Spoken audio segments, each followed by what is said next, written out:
Hello mga kagala, eto na naman po, gagala na naman po kami. Eto na po pala yung sundo namin, si Ninong. Kanina po pala sila nag-aantay dito. Mukhang ayaw pa pumbuksan yung pinto, ayaw kaming isakay ni Ninong. Ayan, binuksan na nga po yung pinto ni Ninong. Sakay na nga po pala kami sa sasakyan ni Ninong. Ito na nga po. Kasama ni Ninong, si Ninang. Habang nagdadrive po si Ninong, busy po nagsiselfone si Ninang. Nandito po pala si Juju, si Juju Vlogs. Kasama po namin si Kuya Sanjo at Kuya Eric. Nilibre nga po pala kami ni Dragon ng Starbucks. Dito po yan sa Lakeshore. Sana all. Ito na nga po si Dragon, asawa ni Kalbo. Ayan po, pinamimigay na po niya ng isa-isa sa amin, yung mga nilibre niya sa amin ng Starbucks. Nandito na nga po pala kami sa pasigsag na daan. Ayan, papuntang Baguio po yan. Ito po yung bundok, sobrang laki. Nag-stopover nga po pala kami dito sa Flying Bee. Meron nga po pala kaming kasamang mga Indiano. Imekos-mekos mo lang yan, minsan. Habang nagdadrive po si Ninong, meron po kaming nakitang bahay. Sa dami ng problema ko, dumagdag pa ito. Palaisipan pa sa akin kung saan dadaan yung mga tao dito. Ayan, tignan nyo naman yung bahay niya. Nasa bundok. Nandito na nga po pala kami sa ginagawang tunnel dito sa Cannon Road. Kaya pala ginagawa itong tunnel na to, lagi kasi naglalandslide dito. Habang nakatayo po kami, may napansin si Ninong ng waterfalls. Ayan o, ang ganda. Wow! Kapunta na nga po pala kami sa Giant Lion. Meron nga kaming nakitang manikin dito. Ayan. Si Baby o, ang cute. Dami din pala silang paninda dito. Ayan o, yung mga paninda nila. Sobrang dami. Mga pampasalubong, kitchen at iba pa.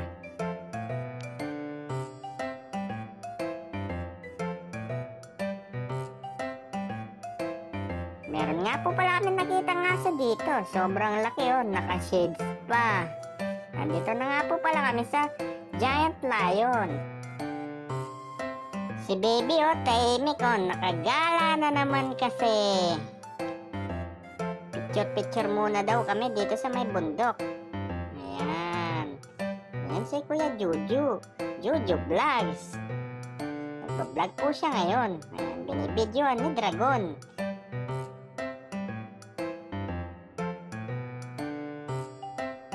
Nandito na nga po pala kami sa Baguio. Ayan po yung tulay ng Baguio. Ang haba.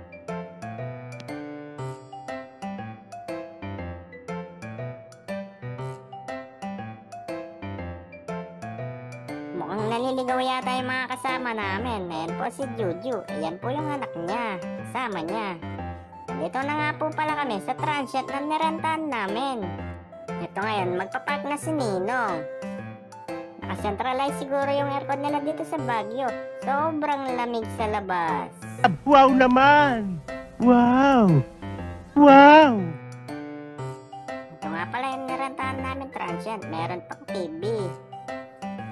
Isa yung kwarto sa baba, dalawa naman yung sa taas, na kaya mag-accommodate ng 10 to 15 persons. Ito nga po pala si Ninong. Ninong Sanjo. Mekos-mekos mo lang yan, insan. Tingin na tingin si Baby kay Ninong, oh. Hindi tumatawa si Baby kay Ninong. Ninong, bigyan mo ng 1,000. Tatawa yan. Tignan mo.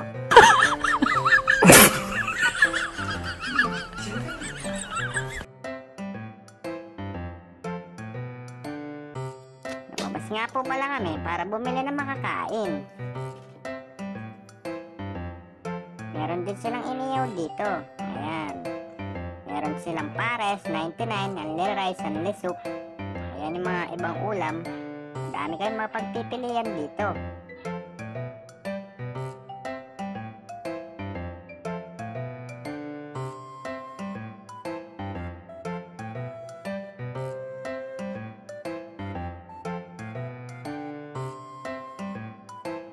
Magluluto nga po pala kami ng ramen. Kasama ko nagluluto si Juju Vlogs.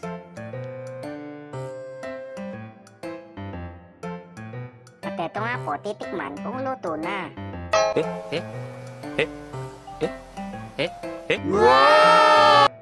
Nagiinom na nga pala kami dito sa labas ng Transient House.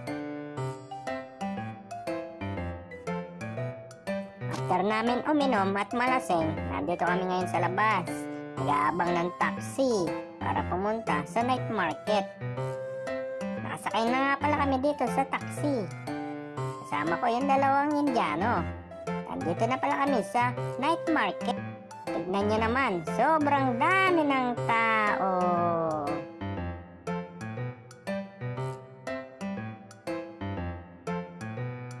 Ito naman pala yung Baguio sisig nila. Mukhang masarap, oh. Ito din naman yung shawarma. Ito din yung mga street foods nila. Nandito kami ngayon sa Burnham Park. Naglalakad para puntahan namin yung mga kasama namin. Ito nga, napagod na kami. Umupo muna kami ngayon habang inaantay pa namin yung mga iba naming kasama. Nandito na pala kami sa night market. Madami kang mabibili dito. Mga damit, jacket at iba pa. Murang-mura lang. At yung mga alas, oh, binibenta nila dito, oh. Ito yung strawberry tao na napakasarap. Ito din yung trending na strawberry nila. Tangulo strawberry yan at Tangulo grapes. Yan po yung trending sa Baguio ngayon. Maraming salamat po sa panonood. Hanggang sa muli. Bye-bye!